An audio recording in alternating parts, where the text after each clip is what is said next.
আসসালামু আলাইকুম। সবাই কেমন আছেন? আলহামদুলিল্লাহ ভালো আছেন আশা করি।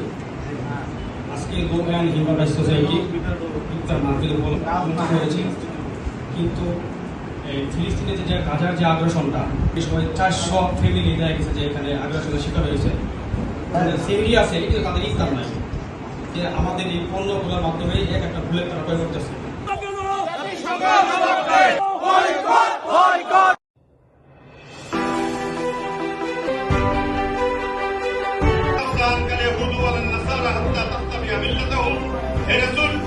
আপনার প্রতি ইহুদি এবং নাসারারা কখনোই খুশি হবে না যতক্ষণ না আপনি তাদের অনুসারী হন।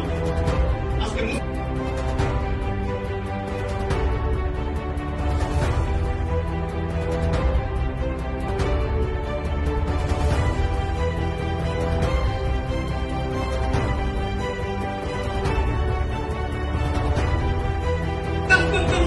আমরা এদের যদি হাজার থেকে শিখ করে দেয়।